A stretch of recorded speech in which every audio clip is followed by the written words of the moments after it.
Japan positioned to lead regional coalition to counter Chinese CCP coercion. Commentary.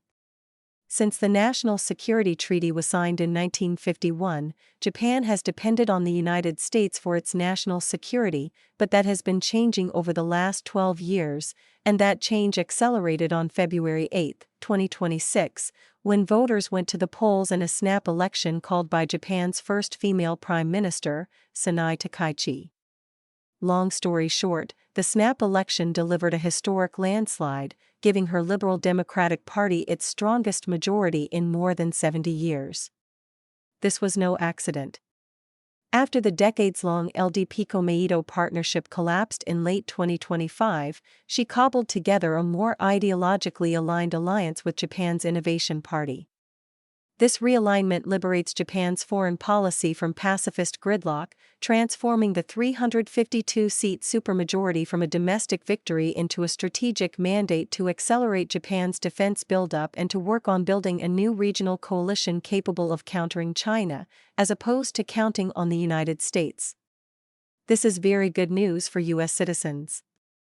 For decades, the U.S., as the world's policeman, enabled Japan to indulge in pacifistic tendencies, keeping its military spending under 1% of GDP. However, China's relentless aggression has forced a national awakening, and is expected to reach its 2% GDP defense target ahead of schedule, resulting in a record FY26 budget of 9.04 trillion yen. This record budget is a direct response to Beijing's increasingly aggressive actions that threaten Japan's core interests. That Takaichi takes the China threat seriously was demonstrating on the November 7, 2025, session of Japan's National Diet Budget Committee, where she posited a hypothetical Chinese military action against Taiwan, stating, "If warships are used accompanied by the exercise of military force, then however you look at it, it could be a situation posing an existential threat to the country." This blunt assessment, citing Chinese naval forces attacking Taiwan as an existential threat to Japan, provoked fierce backlash from Beijing, including demands for retraction, accusations of interference, and retaliatory measures like seafood import bans. Yet Takaichi did not back down. Her unwillingness to back down is indicative of Japan's growing frustration over China's aggressive and hostile actions. These actions have included flooding territorial waters of Japan with Chinese Coast Guard cutters, unilaterally declaring an air defense identification zone over Japan's territory and then moving into to claim the resources, and numerous cases of economic coercion, including a recent threat to re-establish a ban on selling rare earth elements and dual-use technology to Japan. But Japan is not alone. More than a dozen nations across the Indo-Pacific have suffered from China's campaign to dominate exclusive economic zones and harass neighbors. Australia's navy has been subjected to intimidation, as well as enduring economic coercion. After calling for an independent COVID-19 origins inquiry in 2020, China imposed punitive tariffs on barley, wine, and effectively banned coal, cotton, lobster, and other exports. The Philippines has faced even more direct bullying in the South China Sea. Chinese vessels have repeatedly used water cannons, ramming, and blocking tactics against Filipino resupply missions at Second Thomas Shoal and other features. These actions included water cannon attacks that injured personnel and damaged vessels, clear violations of international maritime law. Vietnam, Indonesia, Malaysia, and others report similar EEZ incursions, and Taiwan endures near-constant military drills and gray zone pressure. Collectively, these nations have strong reasons to push back. Prime Minister Takaichi is strongly positioned to lead those who want to push back.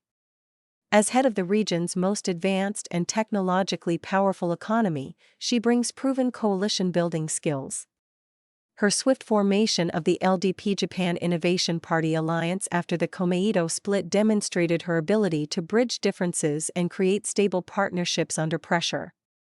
This domestic success translates naturally to the international stage, where she has already emphasized the importance of organizations such as the Quad, or the Association of Southeast Asian Nations. Takaichi's penchant for coalition building extends beyond expanding existing frameworks like the Quad or CPTPP. She is now positioned to champion a new, Japan-led organization, the Free and Open Indo-Pacific Vision. New Delhi's initially favorable response to FOIP provides a golden opportunity to have a regional security and economic framework anchored by two of the region's most powerful countries. While the FOIP, as initially described, does not mention China, one of its key principles is respect for sovereignty and territorial integrity, an implicit reference to China.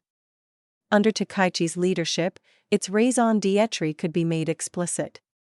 Such an organization/coalition, anchored by two of the region's most powerful countries, would be immediately attractive to other countries that have been suffering from Chinese predations. The coalition would pursue both economic and military cooperation to counter violations of international law. Not every member would need to join every action. Core functions could include trade and investment agreements that diversify supply chains in semiconductors, rare earth processing, batteries, and critical minerals, reducing vulnerability to Chinese coercion. Coordinated economic responses. When China harasses one member, others could offer alternative markets, impose targeted tariffs, or support boycotts to impose real costs on Beijing. Military interoperability, including joint exercises, standardized equipment, intelligence sharing, and coordinated patrols in contested waters. Even without India, potential members, Japan, Philippines, Vietnam, Indonesia, Malaysia, Australia, South Korea, and Taiwan, etc., already wield significant economic clout with roughly 750 million people and around $12 trillion in combined GDP. Adding India would make the coalition truly formidable. With 1.4 billion people and a $4+ trillion economy, India has a long history of conflict with China, especially along the Himalayan border, where the deadly 2020 Galwan clash occurred. New Delhi has powerful incentives to participate. Having India as an anchoring country would push coalition totals beyond 2 billion people and $16 trillion in GDP, potentially creating a continental maritime powerhouse that would stretch Chinese resources across multiple theaters and dramatically boost collective leverage. This vision fits the reality that the United States is no longer willing or able to serve as the world's policeman. Americans rightly demand that allies and partners be responsible for the lion's share of defending their own national interests. In this Japan-led coalition, the U.S. would play a valuable advisory role with minimal financial commitment, but would not become a full member. By taking leadership and responsibility for their own security and economic interests, Japan, India, and other coalition countries can better protect their own interests than by relying on another country, no matter how well-intentioned. And if they want to counter China, an organization/coalition of this nature is not optional. The alternative is allowing China to continue its oft-illegal campaign of coercion and intimidation against countries that are individually too weak to effectively counter China. Takaichi's decisive victory, her track record of forging effective partnerships, and her deadly serious assessment of Chinese military risks provide her impetus to take the lead in building such a coalition. Short of becoming a member of the coalition, which would run counter to the U.S. goal of having countries do more to handle their own security, the United States should do everything it can to help Prime Minister Takaichi succeed.